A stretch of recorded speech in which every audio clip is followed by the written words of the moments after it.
The story of the Tiny Rascal Gang begins long before the first gunshots echoed in Long Beach or the first graffiti tags marked TRG on California's cracked concrete walls. It begins thousands of miles away, in a country torn apart by one of the bloodiest genocides of the 20th century. Between 1975 and 1979, Cambodia was ravaged by the Khmer Rouge regime under Pol Pot, a nightmare that left nearly 2 million people dead through execution, starvation, and disease.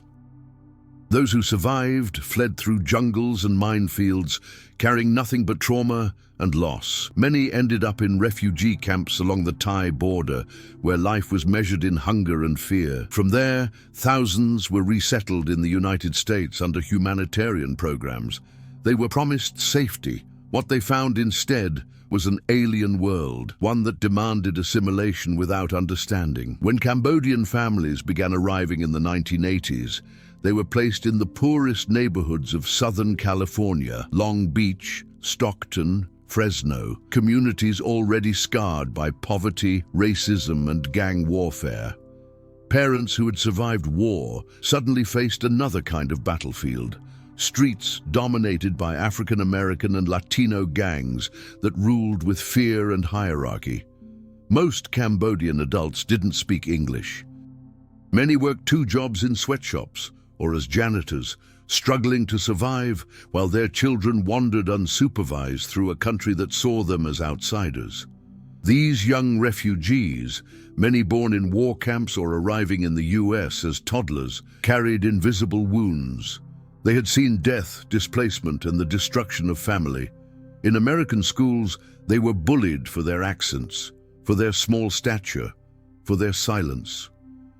They didn't fit in with the white students, nor with the established Asian communities like the Vietnamese or Chinese. They were the forgotten ones.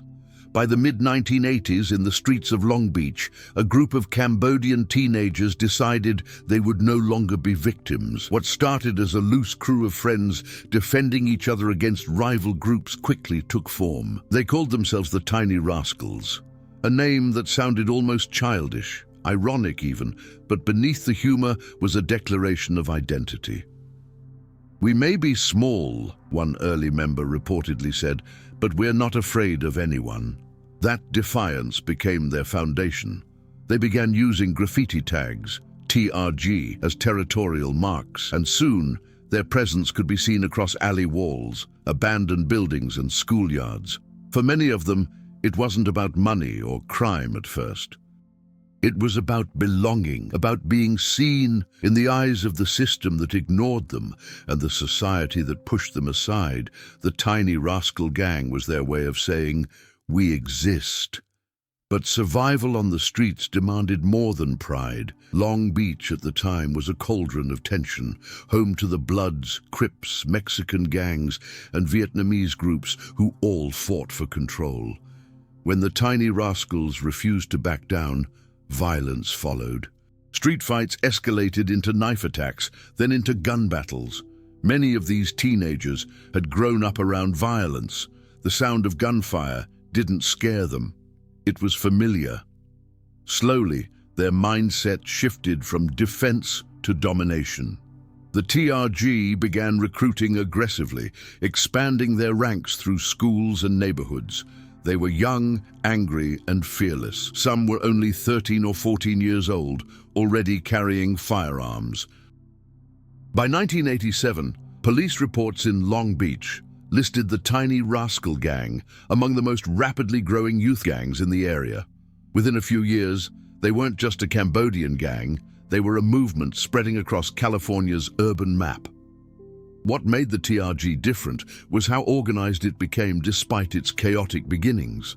Members created a loose hierarchy, mimicking the street codes of larger, older gangs. They used hand signs, nicknames, and colors, often gray and black, to identify each other. They developed rituals. New recruits were jumped in through physical beatings or walked in through trusted introductions. Loyalty became sacred. Betrayal meant punishment, sometimes death, and yet under all that hardness, the TRG was also a mirror reflecting the brokenness of its origin. These were children of war, recreating the only structure they had ever known: violence as survival, loyalty as protection, territory as belonging. By the late 1980s, their activities had drawn serious attention from law enforcement. What police initially dismissed as a refugee youth problem began to evolve into something larger. The Tiny Rascal Gang was no longer confined to Long Beach. Their members had spread to Fresno, Stockton, San Jose, even Lowell, Massachusetts. Wherever Cambodian communities had taken root, they connected through relatives and friends, creating informal networks that crossed state lines.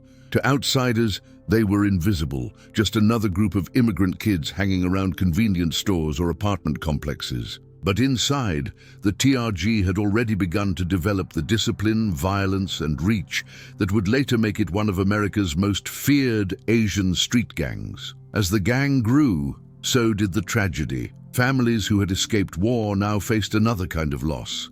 Sons shot in drive-bys, daughters caught in crossfire, parents burying children they had once carried through refugee camps. For the older generation, who prayed to leave the past behind, it was unbearable. They saw their children transform from survivors into predators, trapped in a new cycle of violence. For the TRG members, though, there was no contradiction. The war had simply changed shape.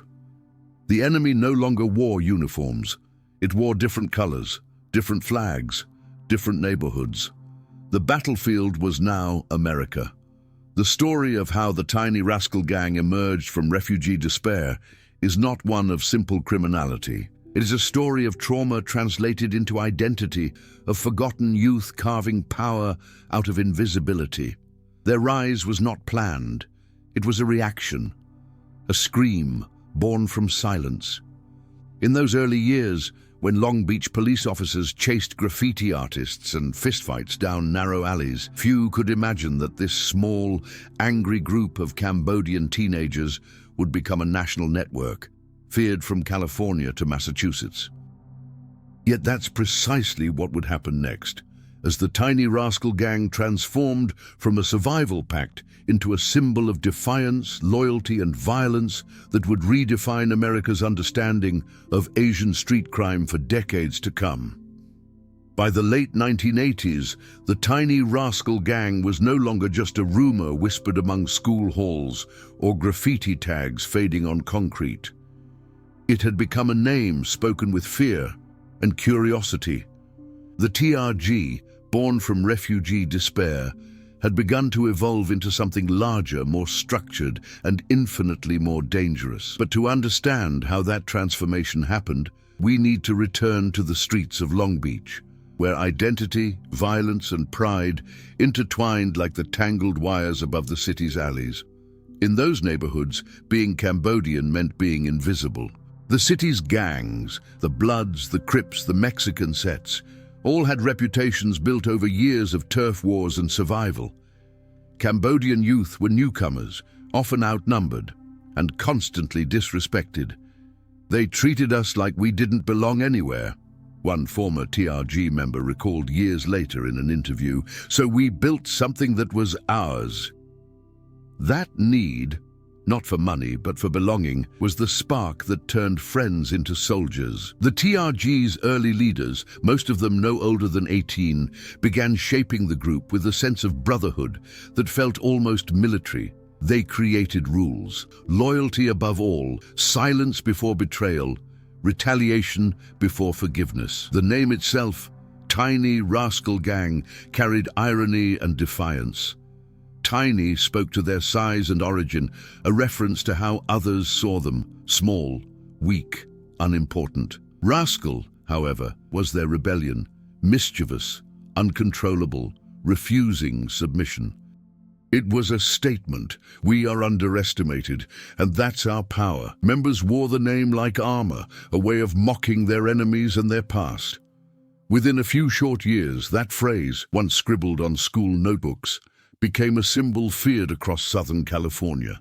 As the TRG grew, it started adopting the aesthetics and structure of established street organizations.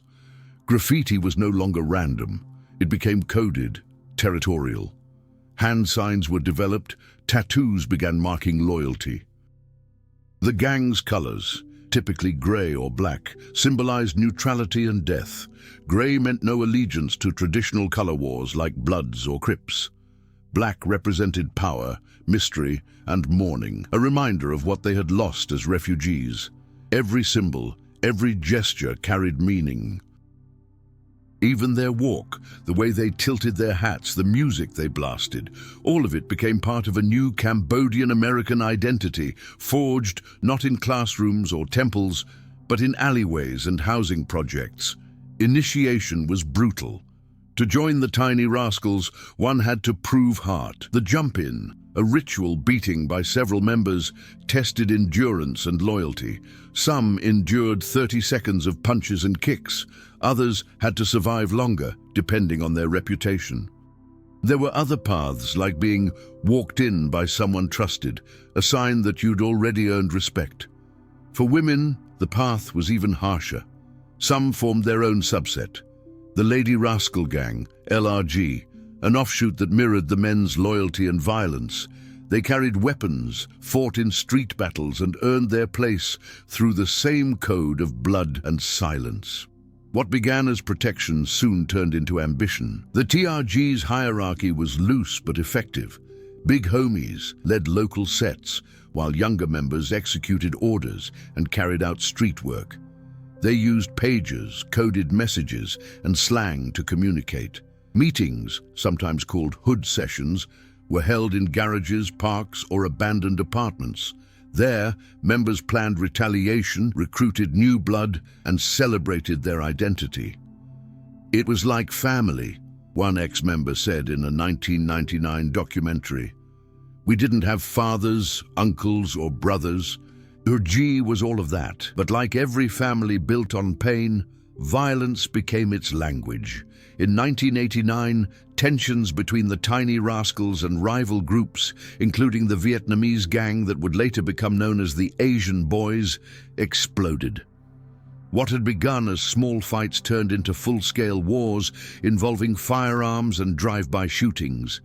Police records from the era show an alarming pattern. Young Cambodian men arrested for assaults, armed robberies, and murder. Many were barely out of high school.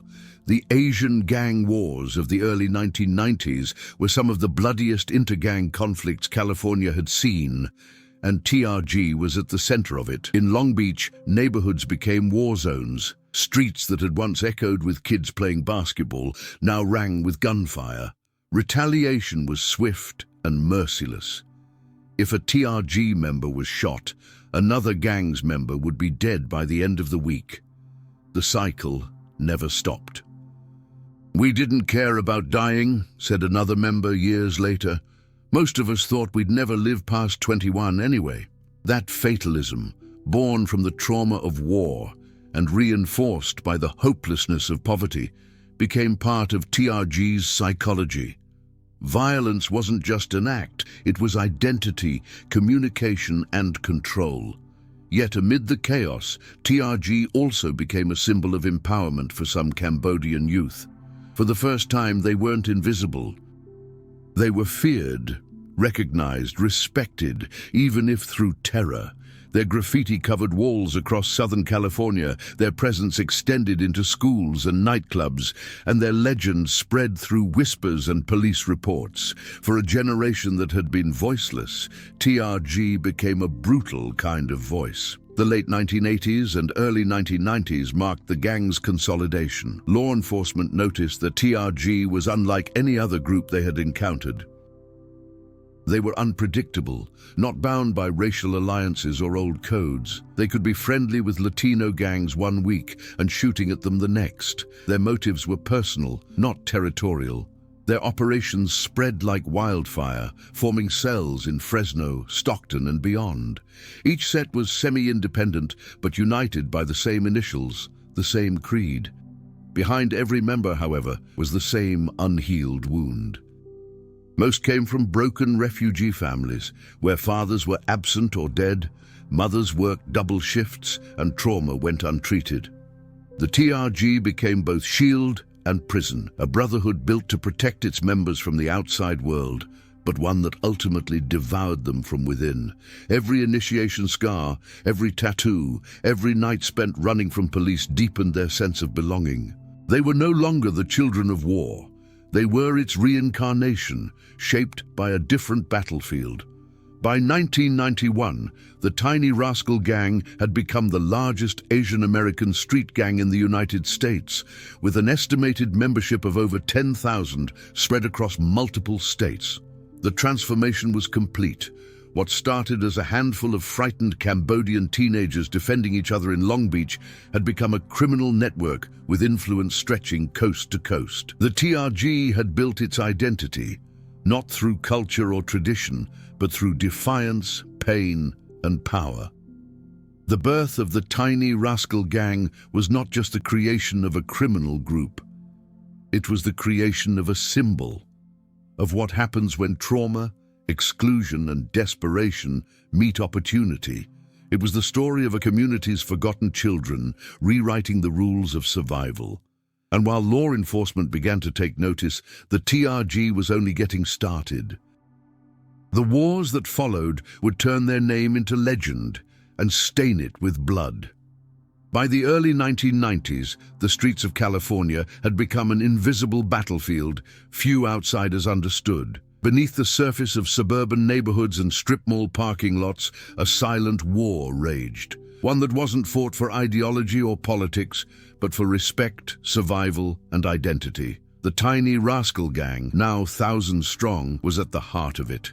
What had begun as a brotherhood for displaced Cambodian youth had mutated into a network of armed young men willing to die for 3 letters: TRG. And standing in their path was a rival force born from the same immigrant pain: the Asian Boys. The origins of this feud were personal. Some members of the Asian Boys had once been tiny rascals. They split away, disillusioned by TRG's internal chaos and leadership disputes, forming their own set in Southern California. The separation was bitter. Old friends became enemies, and loyalty turned into vendetta. Both groups claimed the same neighborhoods, the same identity, proud Cambodian and Southeast Asian youth refusing invisibility. But pride could not share territory. What followed was one of the deadliest inter-gang conflicts in modern Asian American history. The first blood was spilled in the late 1980s when a Tiny Rascal member was gunned down outside a Long Beach party. Within days, a suspected Asian Boys affiliate was shot in retaliation. Police reports called it retaliatory violence, but for the streets, it was war. By 1992, drive-by shootings between TRG and Asian Boys had become routine in cities like Long Beach, Fresno, and Stockton. Witnesses described masked shooters leaning from car windows, unleashing bursts of automatic fire into crowded intersections. The victims were often teenagers, some as young as 15, caught between loyalty and survival. Unlike traditional gang wars between Bloods and Crips, these clashes didn't fit predictable patterns. The TRG and Asian Boys shared the same language, same music, even the same neighborhoods. Their wars were fratricidal, a mirror turned against itself. Law enforcement struggled to understand it. To them, the idea of Southeast Asian gangs running sophisticated drug operations or coordinating multi-city retaliation seemed implausible. But the evidence grew undeniable. Between 1990 and 1995, the FBI recorded dozens of murders directly linked to the TRG-ABZ conflict, many executed with military precision. These were not random street fights, they were organized hits. What made the violence even more complex was its scale. The TRG had already spread far beyond California, with chapters in Washington, Oregon, Texas, and Massachusetts. When war broke out on the West Coast, the echoes reached across the country. Members in other states took sides, and soon the feud had metastasized into a national phenomenon. In Lowell, Massachusetts, Cambodian youth emulated what they saw in California, adopting the same graffiti, slang, and codes of vengeance. Shootings erupted outside nightclubs and housing complexes, often over perceived insults or colors. The war had become cultural, a generation defining itself through blood. For many young men inside the TRG, these battles were not senseless. They were existential. Growing up in poverty, ignored by schools, harassed by police, and haunted by their parents' trauma, gang life offered structure. Violence became a kind of order, a way to assert control in a world that offered none. When you shoot an enemy, you're not just killing him, one former TRG member confessed years later. You're proving you exist. That mindset, born from generational trauma and hardened by the streets, fueled the endless cycle of retaliation. By 1993, the TRG was a name known to every police department in California. Their crimes escalated beyond gang fights to include armed robberies, drug trafficking, and murder for hire. Detectives discovered that TRG members used stolen military weapons and modified semi-automatic rifles. They coordinated attacks using pagers and early cell phones, constantly moving to avoid surveillance. Some even held ties to Asian organized crime groups involved in smuggling and extortion. The FBI's Organized Crime Task Force began quietly investigating what it called emerging transnational elements. For the first time, the Tiny Rascal Gang was no longer seen as a youth problem. It was classified as a criminal enterprise. Amid the chaos, stories of tragedy piled up. In 1994, a 10-year-old girl was killed in Long Beach when TRG members opened fire on a rival car. The bullets missed their target and struck her instead. The community erupted in grief, and local newspapers plastered the story across their front pages. For many Americans, it was the first time they had even heard of Cambodian gangs. It shocked people, said a local journalist decades later. No one thought refugees, survivors of genocide, could become the perpetrators of this kind of violence. But the truth was more complicated. These kids were not born violent. They had inherited the echoes of violence. America had given them safety, but not peace. The feud with the Asian boys reached its peak in the mid-1990s when a series of retaliatory shootings claimed dozens of lives. Both sides developed reputations for extreme ruthlessness. The Asian boys were known for their flashy cars, designer clothes, and loud public presence, while the TRG maintained a colder, more disciplined image, militant and silent. In gang subculture, these differences mattered. Respect was currency, and disrespect demanded blood. As one investigator put it, you could trace each murder like a chain. One shot fired in Stockton leads to another in Long Beach, another in Seattle, another in Lowell. Law enforcement finally responded with sweeping crackdowns. Joint task forces from the FBI, ATF, and local police launched raids across multiple states. Hundreds of TRG members were arrested between 1995 and 1998. Many were convicted under federal racketeering laws previously used against the mafia. The arrests temporarily fractured the organization, but they also spread it further, as incarcerated members carried the TRG identity into state and federal prisons. Behind bars, the gang found new allies among other Asian inmates, as well as certain Latino and African American prison groups. The streets had lost soldiers, but the culture had found new strongholds. By the late 1990s, the blood feud between TRG and Asian boys had cooled, but the damage was irreversible. Entire neighborhoods were left traumatized. Dozens of families buried their sons. Some survivors turned to religion or community work, trying to reclaim what had been lost. Others doubled down, seeing imprisonment not as failure but as initiation. The lines between victim and perpetrator blurred completely. The refugee children, who had once run from war, had become soldiers in a new kind of conflict, one without borders, flags, or causes. The Asian gang wars of the 1990s changed the face of American gang culture forever. They proved that violence was not confined by race, that trauma could transcend generations, and that even the most forgotten communities could build empires of fear. The Tiny Rascal Gang emerged from that era not defeated, but transformed, more disciplined, more connected, and more dangerous. What had started as a cry for belonging had become a nationwide phenomenon. And while the blood on the streets began to fade, the legend of TRG, its codes, its symbols, its ruthless brotherhood, was only growing stronger. By the end of the 1990s, the Tiny Rascal Gang had survived the wars, the arrests, and the blood. What began as a desperate act of survival in the streets of Long Beach had transformed into something much larger, a network, a brand, and for some, a way of life. The Asian gang wars had baptized them in violence, but that chaos also forged them into an organization capable of adapting, rebuilding, and spreading. As rival gangs imploded or fractured under police pressure, TRG evolved.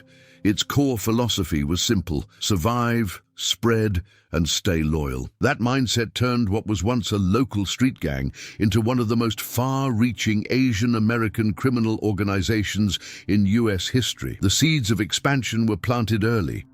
Many TRG members who were arrested during the California crackdowns of the mid-1990s were sent to prisons across the country. Incarceration didn't end the gang, it decentralized it. Behind bars, TRG members began connecting with other inmates, establishing alliances that extended far beyond the Cambodian community. In states like Texas, Minnesota, and Massachusetts, Cambodian youth who had heard of the gang through relatives or rumors began forming their own sets. These new TRG chapters weren't always formally organized, but they shared the same values: loyalty, respect, and retaliation. It was a diaspora of crime, born from exile and fueled by reputation. Each region gave the gang a new face. In Massachusetts, where large Cambodian refugee populations had settled in cities like Lowell, the TRG adopted a colder, more calculated approach. Instead of flashy violence, they operated in the shadows: extortion, drug distribution, armed robbery, and protection rackets. Police reports in the early 2000s described TRG activity across New England, often involving methamphetamine and ecstasy trafficking. In Washington State and Oregon, members collaborated with other Asian gangs to control parts of the Pacific Northwest drug market. Down in Texas and Oklahoma, TRG found unexpected allies among Latino street organizations, trading protection for weapons and narcotics. Each local set learned to adapt to its environment, blending into communities that never suspected their presence. Technology also changed the game. In the late 1990s and early 2000s, TRG sets began using pagers and cell phones for coordination, replacing street corners with encrypted communication. They learned from the mistakes of the past: no more public shootouts or chaotic warfare. Violence was now strategic, a means to control rather than destroy. Older members, the original Rascal, who had survived the bloody years, acted as mentors to younger recruits. They taught discipline, coded language, and the importance of unity. The gang's decentralized structure made it difficult for law enforcement to dismantle. There was no single leader, no headquarters. Each chapter operated independently but remained connected through shared identity. The TRG also diversified its criminal portfolio. Drugs remained central, especially methamphetamine, which exploded in popularity across the US in the early 2000s, but they branched out into fraud, human smuggling, car theft rings, and illegal firearms trade. In California and Nevada, police uncovered TRG-linked operations involving counterfeit checks and credit card skimming. In some regions, members extorted local Southeast Asian businesses, demanding donations in exchange for protection. Others participated in organized burglaries, targeting high-end homes and electronics stores. The money flowed, and with it came influence. What was once a street gang had evolved into a loose criminal syndicate spanning multiple states. Female participation also grew during this period. The Lady Rascal Gang, once considered a small offshoot, re-emerged in several states. Women in the TRG world were no longer just girlfriends or lookouts. Some became active recruiters, drug couriers, and even enforcers. Their inclusion gave the gang another layer of complexity and another layer of invisibility. In many cities, police didn't even recognize the women as members, allowing them to move weapons, cash, and information unnoticed. Law enforcement agencies struggled to keep up. The decentralized nature of TRG made it nearly impossible to infiltrate. There was no strict hierarchy to target, only cells bound by loyalty and shared trauma. Agents from the FBI and DEA began noticing connections between TRG sets across states, especially through phone intercepts and money transfers. Yet even when one operation was dismantled, others emerged elsewhere. One agent famously described TRG as a virus, not deadly enough to destroy a city overnight, but persistent enough to never die. By the 2010s, TRG's reputation had crossed generations.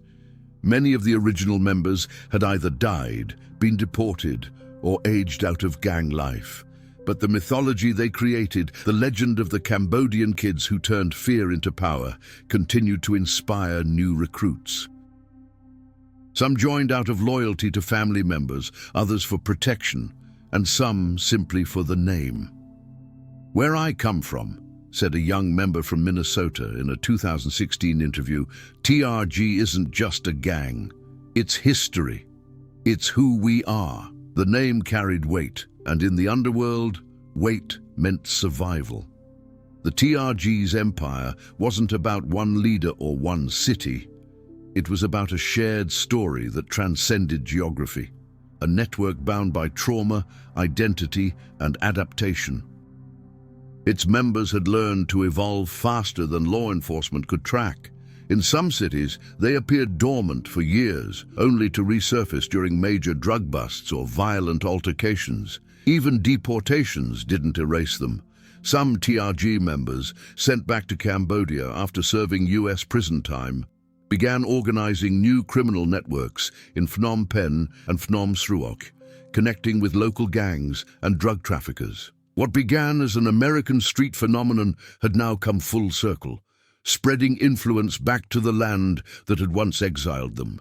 Yet beneath the surface of expansion and power, cracks began to show. Many younger members lacked the same loyalty or discipline as the older generation. Social media exposed what the streets once kept secret. Photos of members flashing gang signs, showing guns and money, flooded Facebook and MySpace in the early 2000s. It made them visible and vulnerable. Law enforcement adapted, using digital surveillance and data mining to identify networks. By 2015, multiple TRG operations had been dismantled in coordinated raids involving federal and local agencies. But even then, the arrests seemed to only scatter the seeds further. The story of the Tiny Rascal Gang's rise to national prominence is not one of uninterrupted power, but of persistence. Every attempt to crush it simply changed its shape. The TRG had evolved from an angry band of refugee kids into a decentralized criminal diaspora, a network that thrived in silence and shadows. Their empire was not built with fortresses or flags, but with fear, reputation, and the unbreakable bond of shared pain. As the 21st century unfolded, the TRG faced a new identity crisis. Could it survive in a world that no longer looked like the one that created it? The answer would come from within, from the minds and hearts of the next generation, torn between loyalty to the past and the possibility of freedom. To understand the Tiny Rascal Gang, one must look beyond the guns, tattoos, and coded graffiti. The story of TRG is not only written on the streets, but carved deep into the minds of its members, young men and women shaped by trauma, silence, and the desperate need to belong. Behind every act of violence, there is a story of abandonment. Behind every tattoo, a wound disguised as pride. The psychology of a tiny rascal is a reflection of a generation that never truly escaped war. They simply brought it with them. For most TRG members, childhood was not a place of safety. Their parents were survivors of genocide, people who had seen their villages burned, their families slaughtered, their countries erased. When they arrived in America, they carried invisible ghosts with them, nightmares that spoke in silence. Many fathers drowned their pain in alcohol. Many mothers worked day and night, cleaning offices and sewing clothes, too tired to speak about the horrors they'd lived. Their children, growing up in crowded housing projects in Long Beach, Stockton, or Lowell, absorbed the tension like smoke. They saw the sadness in their parents' eyes, the humiliation in broken English, the poverty that defined their existence. And while their parents clung to the dream of peace, these children saw only struggle. In school, they were mocked. Too foreign for white America, too different for Black and Latino kids, and often excluded by other Asian communities. Their accents, their thrift store clothes, their quietness, everything about them screamed outsider. Violence, when it came, felt like recognition. "The first time I hit someone back," recalled one former TRG member in a documentary, "it felt like I finally existed, like I mattered. That feeling, raw, electric, intoxicating, became the seed of identity." Psychologists who studied Southeast Asian gangs in the 1990s noticed a recurring pattern. Most members joined not out of greed, but out of emotional starvation. They sought family, purpose, and control, things the world had denied them. The TRG became that substitute family. It offered belonging where society had given rejection. Inside the gang, rules were simple and absolute. Protect your own, never snitch, never show fear. For many, those rules made more sense than the confusing expectations of American life. The gang became a language they could understand, loyalty and violence replacing words that failed them. Loyalty within TRG wasn't just social, it was sacred. Members often referred to each other as brothers and sisters, bonds formed through shared suffering. To betray the gang was to betray family. For those who had lost their real families to war or deportation, this bond became spiritual. When one member was shot, the others avenged him not out of strategy, but out of grief. Their revenge wasn't just about territory, it was about keeping their ghosts alive. The Tiny Rascal Gang was, in many ways, a memorial, a violent monument to everything they had lost. But the loyalty came at a cost. Once inside, leaving was nearly impossible. Many who tried to walk away were beaten or hunted. Others carried the weight of guilt and memory, unable to start fresh. "You can leave the streets," said a former TRG soldier, "but the streets never leave you." The psychological imprint was too deep. Members lived in a state of constant vigilance, watching mirrors, scanning crowds, sleeping lightly. Even years after leaving, some reported waking up to phantom gunshots or reliving the trauma of past fights. The gang had become part of their nervous system. The TRG mindset was also deeply influenced by masculine ideals born from both American and Cambodian culture. Strength, pride, and silence were marks of honor. Vulnerability was weakness.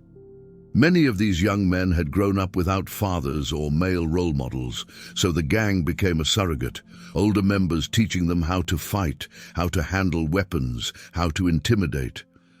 Violence became ritualized masculinity, a way to earn respect in a world that had offered only humiliation. Psychologists call it hypermasculinity born from trauma, a survival mechanism that transforms pain into power. For women in the TRG world, the experience was both similar and distinct. Female members, especially those in the Lady Rascal Gang, often joined for protection from abusive relationships, broken families, or street dangers. But once inside, they found empowerment in violence. Some became respected enforcers, others navigated roles as liaisons or caretakers within the network. The gang gave them what society had denied, agency and fearlessness, but at the cost of freedom. "I thought TRG would save me," one woman said years later. "It only taught me how to be harder." Religion, too, played a strange role. Many Cambodian families practiced Buddhism, a faith centered on peace and karma. Yet inside TRG, spirituality twisted into something else. Tattoos of Buddha worn alongside pistols, prayers whispered before shootings, monks blessing funerals of young men lost to gang wars. It was a fusion of guilt and devotion, as if they were asking forgiveness, even while planning the next sin. This paradox, to seek purity while embracing violence, defined much of TRG's internal world. They were both believers and outlaws, both victims and perpetrators. The American prison system deepened this psychological evolution. Incarcerated TRG members learned new codes, new alliances, and new power dynamics. Behind bars, the gang's identity hardened. Respect came through discipline, silence, and the ability to endure isolation. Many emerged from prison more loyal, more dangerous, and more organized than before. The experience of confinement for some felt familiar. Another camp, another system of survival. The cycle repeated, trauma feeding structure, structure feeding violence. Yet beneath that hardness, cracks always existed. Many former TRG members years later spoke of loneliness, the deep emptiness that followed the adrenaline of street life. When the guns go quiet, said one ex-member, you start hearing the voices again, the ones from back home. Those voices of parents, of lost siblings, of villages that no longer existed, haunted them long after the wars ended. Some sought redemption through community work, others through faith. A few returned to Cambodia, trying to build something new. But even there, the shadow of TRG followed them. The mind of a rascal is a contradiction, violent yet loyal, lost yet proud. It is a product of exile, a mind that found identity in the one place that would have it, the street. Understanding that psychology means understanding how pain mutates when left untreated, how children of trauma can grow into men of war without ever leaving the battlefield. The Tiny Rascal Gang, at its core, was never just about crime. It was about memory, the memory of suffering, of rejection, of survival at any cost. And in that memory lies both tragedy and truth. The war never ended, it only changed its name. By the time the new millennium arrived, the name Tiny Rascal Gang had already carved itself into America's underworld mythology.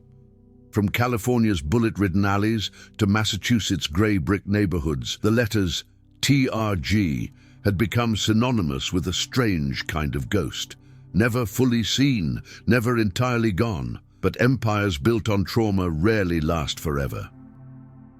As law enforcement evolved, as neighborhoods changed, and as generations turned, the once formidable network that had terrorized communities and united Cambodian youth under one violent flag began to fracture. Yet the story of TRG's decline is not one of disappearance. It is a story of mutation, of survival through reinvention. The late 2000s brought the first signs of exhaustion. The gang wars that once defined the streets of Long Beach and Stockton faded into history, replaced by quieter forms of crime. Drive-by shootings gave way to identity theft, credit card fraud, and online drug sales. The new generation of members didn't grow up in refugee camps. They grew up on MySpace and Facebook. Their parents were no longer silent survivors of war, but exhausted workers trying to raise families far from violence. For these younger recruits, TRG wasn't born of trauma.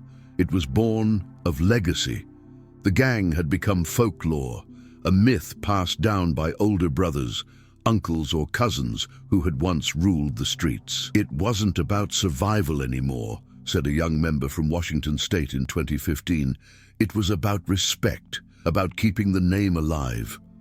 But names, no matter how feared, can't stop time. Law enforcement had learned from its mistakes. The decentralized structure that once protected TRG now worked against it. Without a clear hierarchy, the gang's identity splintered. Each local set began operating independently, often clashing with others over money or territory. In Long Beach, old allies turned rivals. In Lowell, Massachusetts, younger members used the TRG name without ever meeting anyone from California. What once united them, a shared story of exile, no longer existed. The Brotherhood had become brand recognition. At the same time, community leaders within the Cambodian American population began fighting back, not with guns, but with opportunity.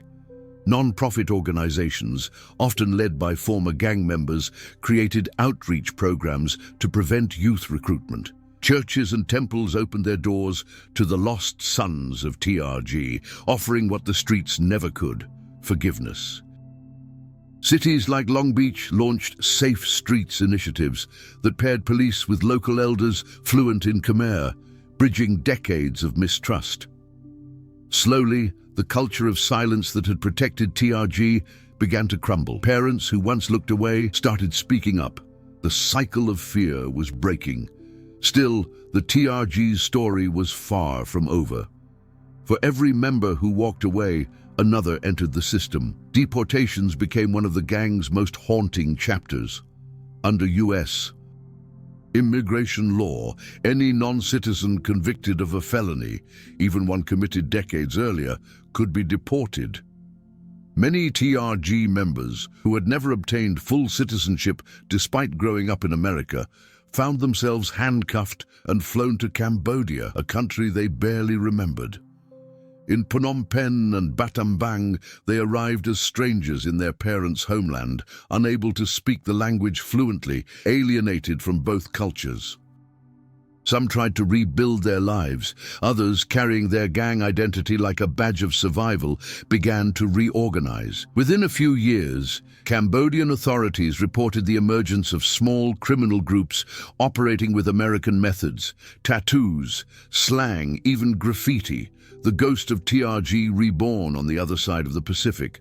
Inside the US, law enforcement continued its pursuit. The 2010s saw a series of high-profile raids targeting TRG networks in California, Minnesota, and Texas. Federal agencies like the FBI and ATF used RICO statutes, the same laws once used against the mafia, to dismantle organized subsets of the gang involved in drug trafficking and firearms distribution. Dozens were convicted. Some received life sentences. Yet despite the headlines, authorities knew they weren't fighting a single organization anymore. They were fighting an idea, a cultural relic that lived in the margins of identity and poverty.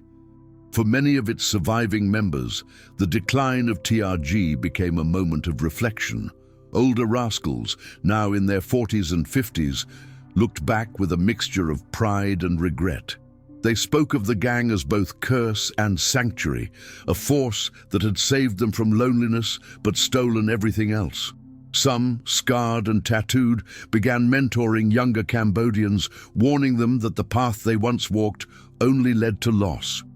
In documentaries and prison interviews, they wept as they described funerals, betrayals, and the constant echo of sirens.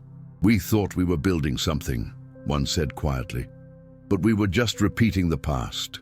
And yet, even in decline, the TRG's influence remains visible. Its legacy lingers in the coded language of prison yards, in graffiti fading under new coats of paint, and in the memories of communities still healing from decades of fear. It also survives in pop culture, rap lyrics, streetwear, and internet mythology that romanticize the outlaw life. But those who lived it know better. They know that behind every story of toughness lies an unspoken truth. TRG was never about power, it was about pain. In recent years, a new movement has emerged among Cambodian American youth, one that reclaims identity without violence. Artists, filmmakers, and activists have begun telling the story of TRG not as glorification, but as warning. Through music, murals, and documentaries, they explore how displacement and silence gave birth to a generation of lost sons. Their message is clear. The only way to end the legacy is to tell the truth about it. To break the curse, they must name it. The future of the Tiny Rascal Gang is uncertain. Its membership today is fragmented, a mixture of aging veterans, imprisoned lifers, and young imitators who inherit the legend without its meaning. But the psychological and cultural wounds that created it still exist in many refugee communities: poverty, broken families, intergenerational trauma. Whether TRG fades into history or mutates once again depends on whether those wounds are ever healed. Perhaps that is the real tragedy and the real lesson of the Tiny Rascal Gang. It was never simply a criminal empire.